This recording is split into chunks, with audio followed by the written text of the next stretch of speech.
할렐루야. 하나님의 귀하신 은혜와 축복이 우리 온 성도들과 함께 하시기를 간절히 축원합니다. 마태복음 6장 33절 여러분들 다 아시지요? 한번 다 같이 한번 외워보실까요? 시작. 너희는 먼저 그의 나라와 그의 의를 구하라. 그리하면 이 모든 것을 너희에게 더하시리라. 아멘. 여러분 이 약속의 말씀을 믿으십니까? 그렇습니다. 하나님께서는 이 모든 것을 우리에게 더하시겠다고 약속하셨어요. 그런데 어떻게 하면은요? 먼저 그의 나라와 그의 의를 구하라고 말씀하십니다.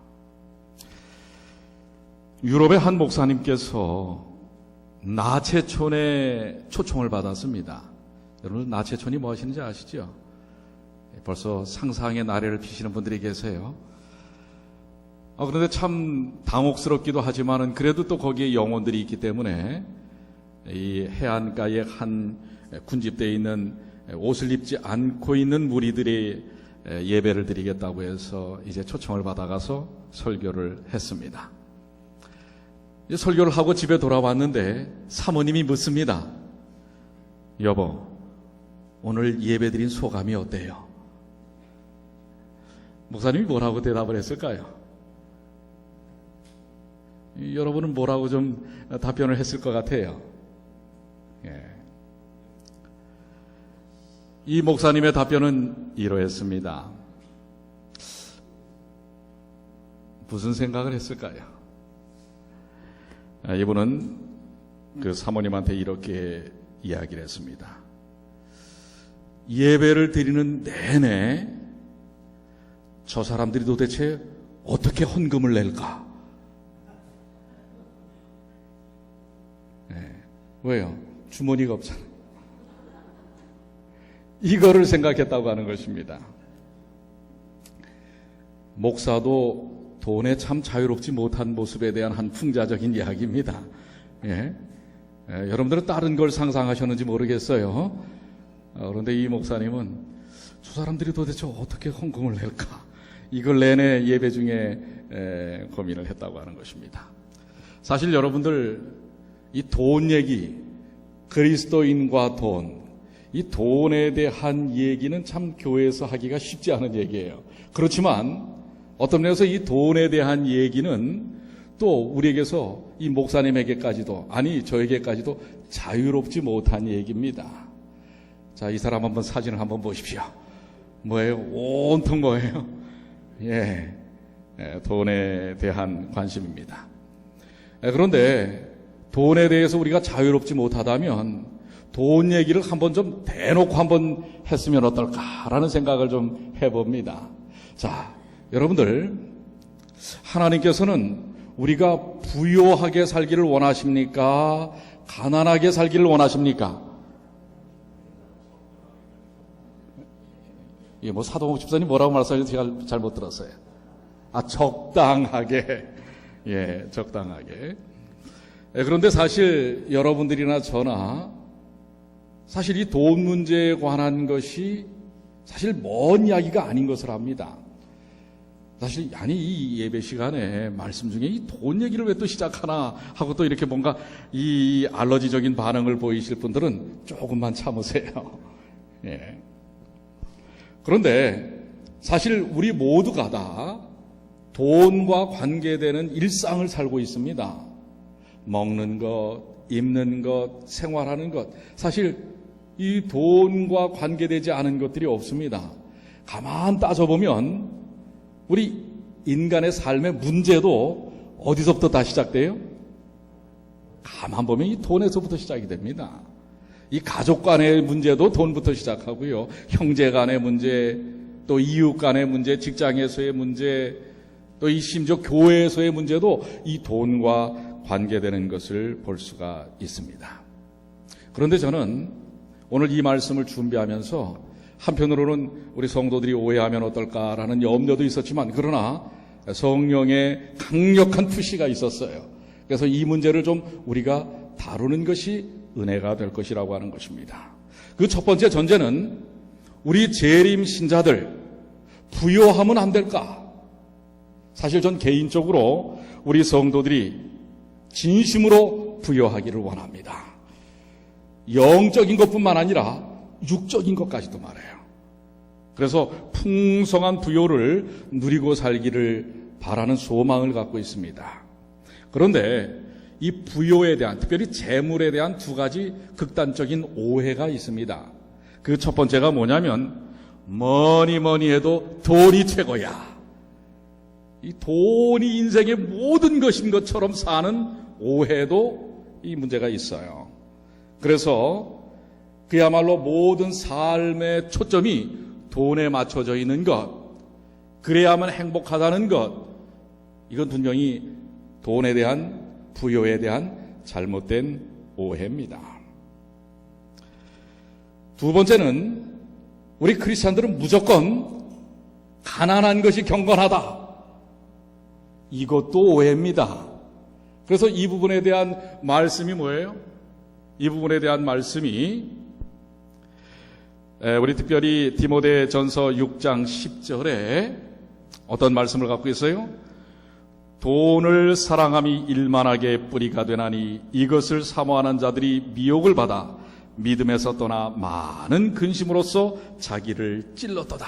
그래서 어떤 연상을 갖고 있냐면 돈은 악이다. 그런데 사실 여러분들 말씀을 정확하게 읽으시길 바랍니다. 우리 조금 전에 읽었던 디모데전서 6장 10절의 말씀은 돈이 악이라고 그랬어요? 그래요? 돈이 일만하게 뿌리라고 그랬어요? 아니죠. 맞습니다. 우리 민장로님 지금 말씀하신 대로 돈을 사랑함이, 돈을 사랑하는 것이 악이지 돈이 악은 아닌 것입니다. 그래서 우리 그리스도인들이 이 두 가지 오해에서부터 벗어나야 됩니다. 무조건 돈이 최고야 하는 부분도, 인생에서도 돈이 없으면 안 돼라고 하는, 돈에게 모든 것을 두는, 초점을 두는 인생도 문제고, 또 돈을 무조건 뭐예요? 타부시하는, 멸시하는 이런 부분도 문제인 것입니다. 돈은 사랑하는 대상이 아니라 사용하는 대상입니다. 뭐라고요? 돈은 사랑하는 게 아니에요. 돈은 사용하는 대상이고, 여러분들 사랑해야 되는 대상은 누구예요? 첫째는 하나님이요, 또 둘째는 이웃이라고 하는 것입니다. 그래서 하나님의 자리에 돈을 두는 것이 문제지 돈 자체가 문제가 아닌 것입니다. 돈은 어떻게 보면 우리의 삶에 매우 필요한 것이라고 하는 것입니다. 자, 우리 오늘 말씀 가운데 부요함을 위한 하나님의 처방이 있습니다. 하나님께서는 하나님의 백성들이 부요케 되기를 원하십니다. 그렇기 때문에 이 두 가지 오해에서부터 벗어나서 하나님께서 원하시는 진정한 풍요로움과 부요의 법칙은 무엇인가, 하나님의 처방은 무엇인가라고 하는 것입니다. 그래서 부요를 위한 하나님의 처방의 첫 번째 우리의 생각의 변화는 창세기 13장 2절입니다. 우리 한번 다 같이 한번 읽어볼까요? 아브라함에게. 시작.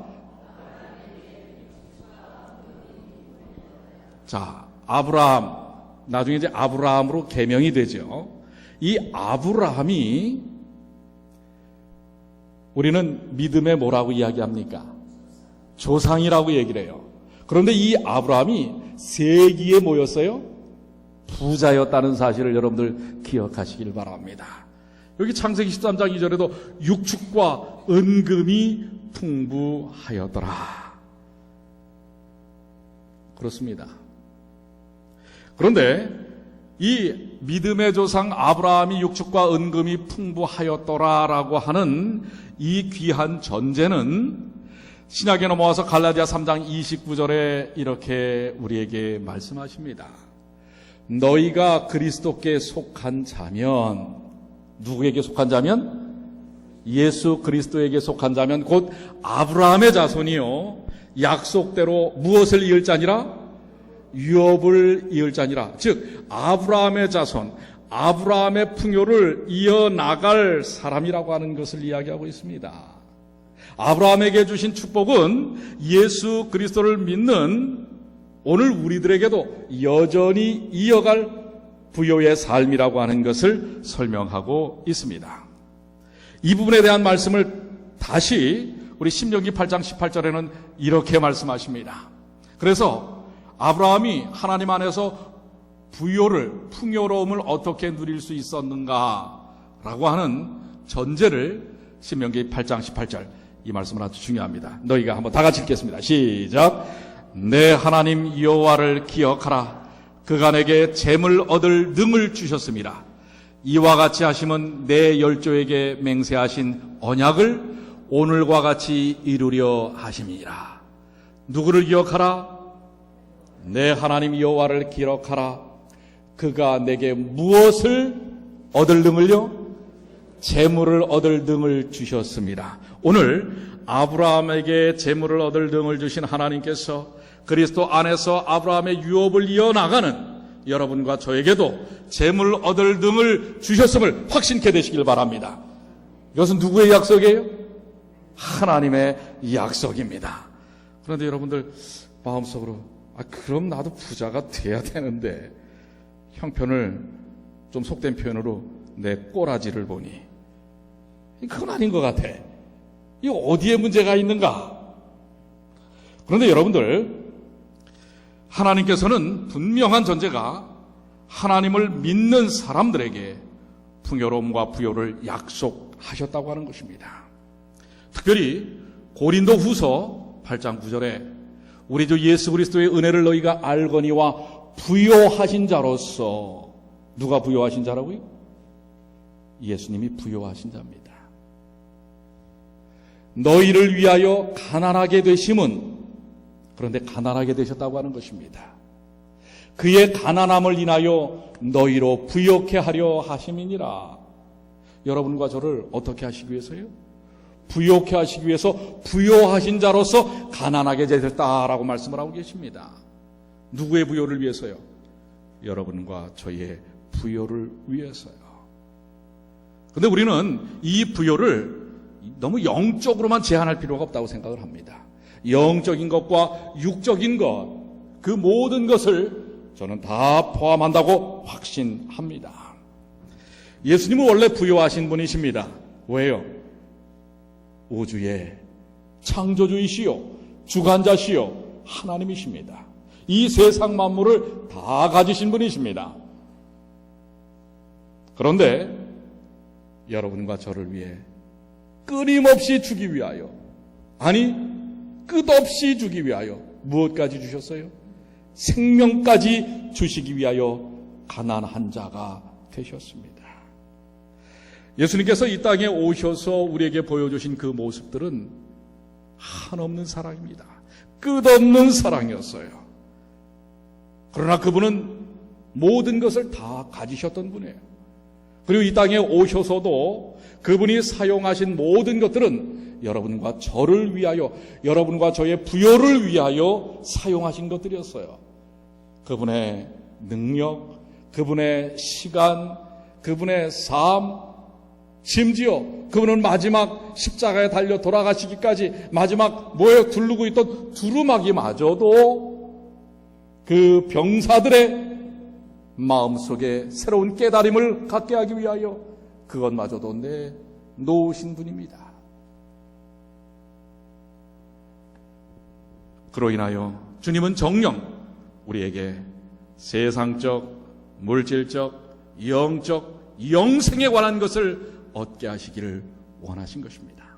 오늘 그 부요를 누리시는 여러분과 제가 되길 바랍니다. 이것은 하나님의 약속입니다.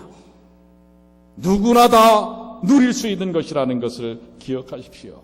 그런데 뭐가 문제인가? 재물을 모으는 방법에 문제가 있어요. 부요를 터득하는 방법에 분명히 문제가 있는 것이 우리의 삶 속에 나타나는 것입니다. 제가 책을 읽던 중에 한 재미난 이야기가 있어서 여러분들에게 소개를 하는데요. 친구 셋이 길을 걷다가 우연찮게 금덩어리 하나를 주웠습니다. 상당히 주먹만한 금덩어리예요. 이 엄청난 돈이 될 것 같아요. 그런데 이 세 사람이 그거를 보자마자, 야, 우리 이거 똑같이 셋이서 똑같이 나눠 갖자. 아주 그냥 다짐에 다짐을 합니다. 그러면서, 야, 이 흥분된 마음을 우리 가라앉힐 수 없으니까, 우리 뭐라도 한 잔 들이키면서, 그 다음에 좀 이걸 나누자. 하고 한 명을 막걸리를 받으러 보냈어요. 근데 그 사이에 두 사람이 어떻게 의기투합을 했어요. 어떻게 했습니까? 저놈을 없애버리자. 그리고 너랑 나랑 딱 반으로 나눠 갖자. 그리고선 친구가 오자마자 그 술 받아온 친구를 해쳐버렸어요. 자, 이제 이것은 3분의 1이 아니라 2분의 1, 너와 나 딱 둘이 갖는 거야 하고선 그 기분을 축하하기 위해서 한 잔씩 들여 마셨는데 어떻게 됐을까요? 다 죽어버렸어. 왠지 아세요? 술 받으러 간 친구가 거기다 독약을 타갖고 온 거예요. 왜요? 그거 마셔갖고 두 놈은 싹 해치우고 자기 혼자 갖기 위해서 했는데 그만 멋지지예요. 이게 어떻게 보면 세상 사람들이 사는 삶의 방법인지 모르겠습니다. 그러나 여러분과 저는 이런 방법이 아니라 생명적인 방법의 부요의 방법을 말씀을 통해서 얻어야 합니다. 시편 84편 11절에 한번 다 같이 읽어볼까요? 여호와 하나님은 시작. 여호와 하나님은 해요 방패시라. 여호와께서 은혜와 영화를 주시며 정직히 행하는 자에게 좋은 것을 아끼지 아니하실 것이니라. 아멘.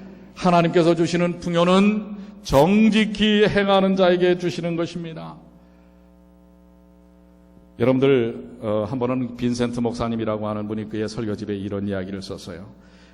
자신이 섬기고 있는 교회에 정말 잘 나가는 한 성도가 있었어요. 그래서 그 성도의 회사를 아주 최신 설비로 그야말로 이 월가에도 주식을 상장하고 너무나 잘 나가는 그런 회사입니다. 그래서 가서 기도도 해줄 겸 또 어떻게 그렇게 최신 설비를 통해서 기업을 최고의 기업으로 이렇게 성장시켰는지 궁금해서 그분이 그 회사를 찾아갔습니다. 그리고 빈센트 목사님이 그 사장에게 질문을 합니다. 어떻게 도대체 당신이 이렇게 큰 기업을 이룰 수 있는 최신 설비로 이렇게 성장할 수 있는 그런 회사가 되었냐고, 비결이 무엇이냐고. 그랬더니 그 사장이 그 교회에 섬기는 교우였죠. 그의 사장실로 데리고 들어갑니다. 그런데 사장실이 그렇게 크지 않아요. 사장실을 딱 들어갔는데 사장실 중앙에 허름한 책상이 하나 있는데 그 책상 위에 아주 낡은 성경책 한 권이 펼쳐져 있었습니다. 그 사장이 이렇게 얘기합니다. 목사님, 저는 성경을 펼칠 때마다 새로운 아이디어와 신념을 주시는 하나님의 음성을 듣습니다.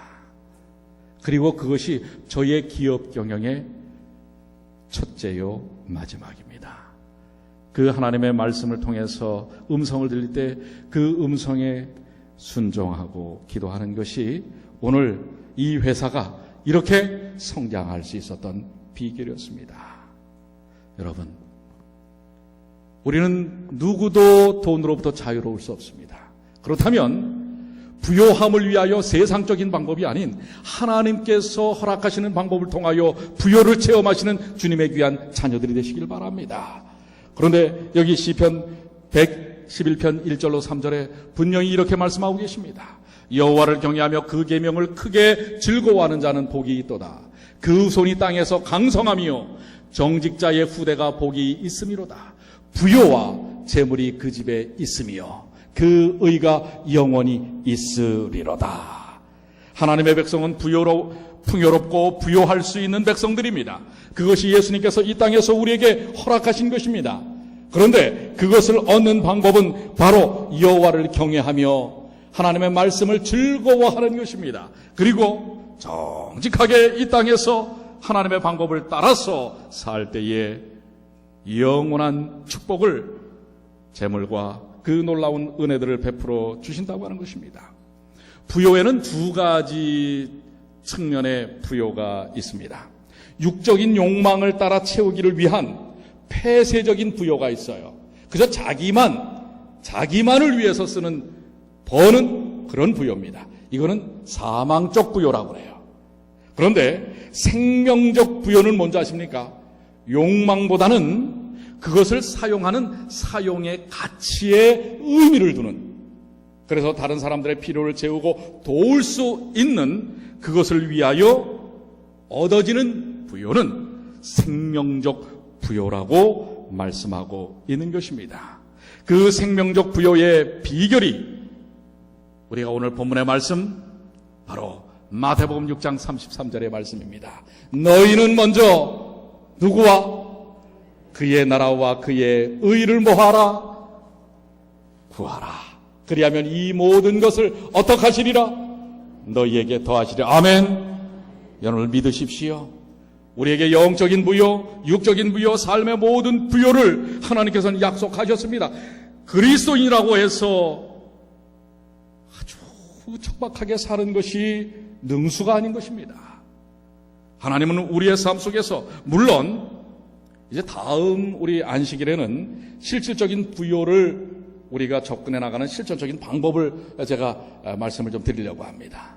오늘은 그 서론적인 부분이라고 할 수 있어요. 아주 개념적인 부분이고요. 다음 주는 아주 실질적인 부분에 대한 것을 좀 말씀을 드리려고 하는데요.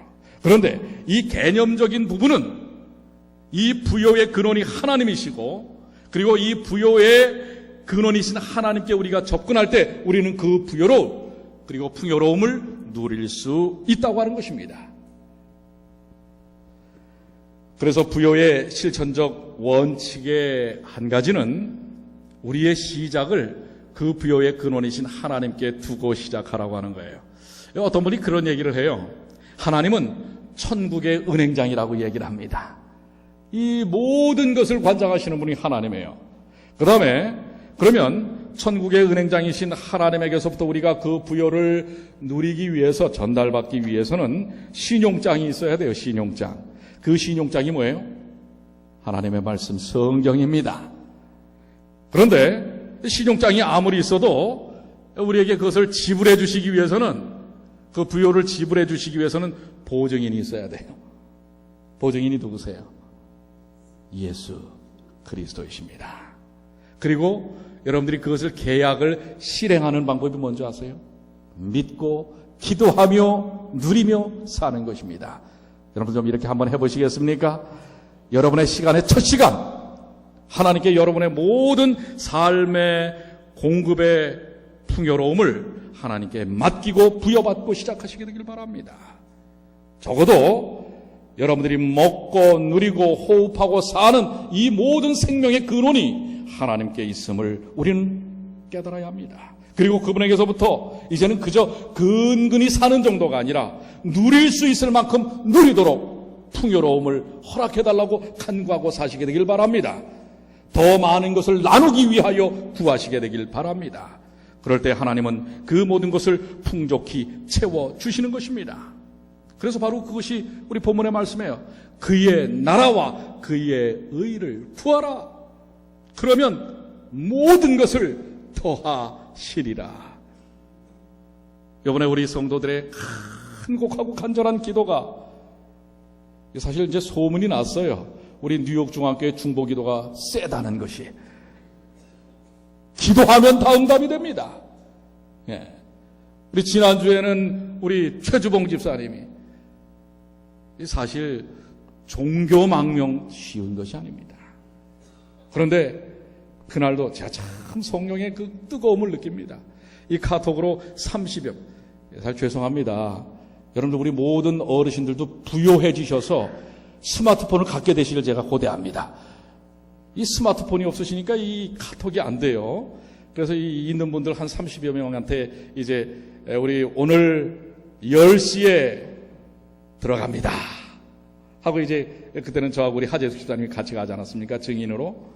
이 기도 요청을 하니까 다다다다다다 뜨기 시작하는 거예요. 예, 기도하고 있습니다. 기도합니다. 하나님께서 능히 이루실 것입니다. 여러분, 그리고 끝나자마자 통과됐잖아요. 그리고 10시 한 25분 되어서 그 내용을 또 우리 박미령 집사가 띄웠어요. 그랬더니 막 그냥 꽃다발이 그냥 제가 얼마나 감동을 받는지 하나님께 영광입니다. 기도의 응답의 역사가 요즘처럼 이렇게 즉각적으로 나는 경험을 여러분 우리가 하고 있지 않습니까? 또 지난 목요일은 어떻습니까? 2시 반이에요. 우리 여러분들이 아침에 새벽 기도 때도 했고 또 계속해서 2시 반 그 시간을 위해서 우리가 기도했습니다. 이번엔 또 뭐예요? 정치망명이에요. 예, 우리 앞으로 이제 망명은 다 됩니다. 예. 그런데 이 종교망명보다도 더 어려운 정치망명. 사실 본인도 기대하지 않았어요. 우리 김길수 자매 어디서 저기 있어요. 본인도 그걸 기대하지 않았어요. 그런데 하나님은 역사하셨어요. 우리 성도들의 기도, 하나님의 역사하심, 당신의 백성, 우리 이제 길순 씨가 초신자 아닙니까? 사실 마음 한편으로는 저도 참 걱정 아닌 걱정을 합니다. 또 혹시 길순 씨가 이게 안 돼 갖고선 실망해 갖고 낙담해 갖고 또 이게 뭐 또 하나님이 계시나? 왜 저 최주봉 집사 하나님은 응답하시고 우리 하나님은 응답하시지 않나? 이럴까봐. 그러나 꼭 하나님은 살아계십니다. 우리 성도들이 기도하고 근데 3시 반이 지났는데도요 연락이 없어요. 그때 우리 15분 만에 나왔는데 이 길어지는 거는 사실 썩 좋지가 않거든요. 1시간이 지났는데도 연락 없어요. 그래서 제가 우리 어머님한테 전화를 했더니 아직 저희도 연락 못 받았어요. 아, 그러니까 아직은 아니구나. 근데 4시가 넘어가고 4시 10분쯤 가는데도 이거 이제 2시간 가까이 되잖아요. 야, 이거는 제 마음속에도 이 믿음 없는, 이 목사의 믿음 없음을 용서하십시오. 그래서 제가 김순애 자매한테, 우리 그 동생한테 또 전화를 했어요. 그랬더니 김순애 자매가, 목사님 걱정하지 마세요. 그 앞사람이 늦어져가지고 2시 반에 들어가게, 원래 약속이 2시 반인데 3시 반에 들어갔답니다. 그러면 그렇지. 그런데 4시 반쯤에 카톡이 탁 떴습니다. 됐어요. 여러분, 하나님은 살아계십니까? 하나님은 우리를 부욕해 하시는 분이십니까? 하나님은 우리를 부욕해 하시는 분이라는 사실을 믿으시길 바랍니다. 너희는 먼저 그의 나라와 그의 의를 구하라. 그런데 우리 김길순 자매가 거기에 카톡에다가 뭐라고 감사의 인사를 썼는지 아십니까? 하나님의 임재에 감사드립니다. 초신자십니다. 하나님의 임재, 제가 가장 좋아하는 용어입니다. 하나님의 임재. 여러분, 이 자리에 하나님께서 임재하심을 믿습니까? 예배의 본질이 뭡니까? 하나님의 함께하심입니다. 바로 그것입니다. 오늘 여러분들, 어제도 우리 김 장로님 말씀 가운데도 나왔고요. 우리 하나님의 임재를 통하여 예배가 삶이고 삶이 예배, 구분이 안 되는 인생을 사시는 여러분과 제가 되길 바랍니다. 교회에서만 믿음이 아니라, 교회에서만 신앙생활이 아니라, 우리끼리 모여있을 때만 그리스도인이 아니라 세상 가운데서도 하나님의 임재를 경험하는, 하나님의 부요를 경험하는, 하나님의 풍성함을 경험하는 주님의 귀한 자녀들 되시길 바랍니다. 이것이 바로 하나님께서 우리를 부욕해 하시는, 우리의 세상 가운데서 우리는 왜 나는 이렇게 연약할까? 나는 왜 이렇게 힘들까? 이런 삶을 사는 우리들에게 하나님은 처방을 내리시는 것입니다. 아니다. 너는 부요할 수 있어. 내가 이미 십자가를 통하여 내게 주었노라. 오늘 이 약속을 경험하시는 주님의 귀한 자녀들 되시길 바랍니다. 자, 그렇다면 우리 실전 검증을 한번 하셔야 돼요. 내가 정말 하나님으로 인하여 부요한 삶을 살고 있는가?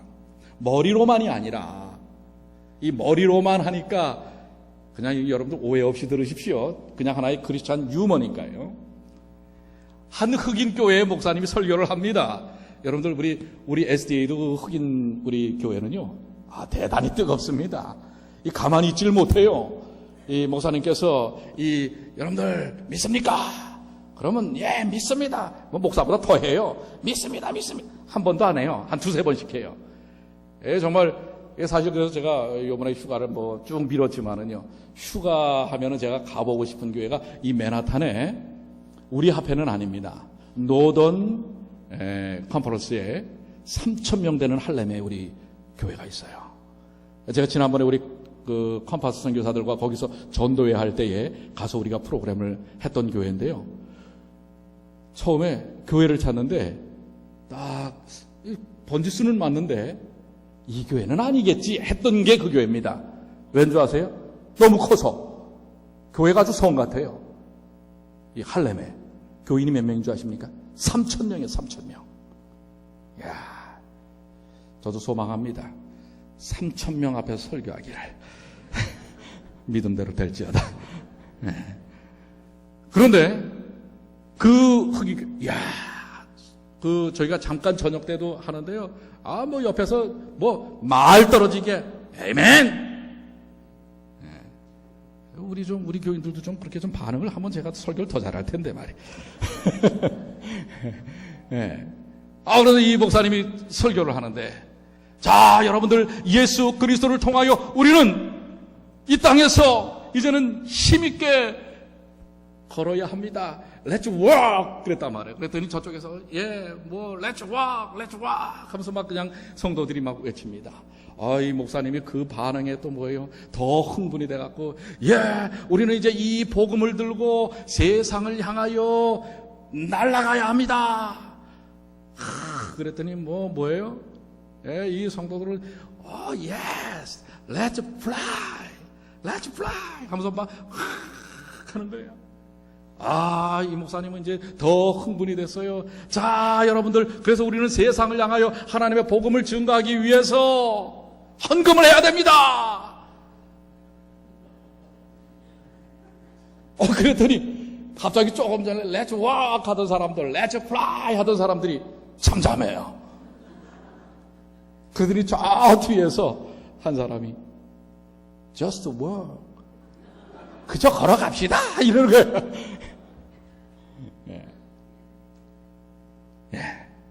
그렇습니다. 우리의 생각과 우리의 이상과 우리의 삶이 때로는 이렇게 동떨어질 수도 있습니다. 자, 그래서 실전 검증인데요. 첫 번째, 여러분들이 한번 점수를 한번 매겨보세요. 여러분들이 정말 1점에서 10점까지, 0점에서 10점까지 그 항목에 대해서 나는 몇 점 정도 되는가? 첫 번째 질문, 나는 실제로 우리 식구 한 사람 한 사람보다 하나님을 더 앞세우는가? 식구보다 하나님을 앞세우는가? 여기에 대해서 여러분들이 한번 점수를 매겨보세요. 두 번째, 하나님은 언제나 내 친구보다 더 중요한 존재인가? 친구보다 하나님이, 한번 여러분들 10점서부터 한번 점수를 매겨보세요. 친구가 더 중요한가? 하나님이 더 중요한가? 점수를 한번 매겨보세요. 세 번째는 TV를 보거나 취미생활을 즐기는 것보다 하나님께 더 많은 시간을 매일 드리는가? 말씀 보고 기도하는 것, 전도하는 일에 더 내가 시간을 쓰나? 아니면 TV를 보나? 아니면 취미생활 하는데 더 시간을 쓰는가? 그것도 한번 점수를 따져보세요.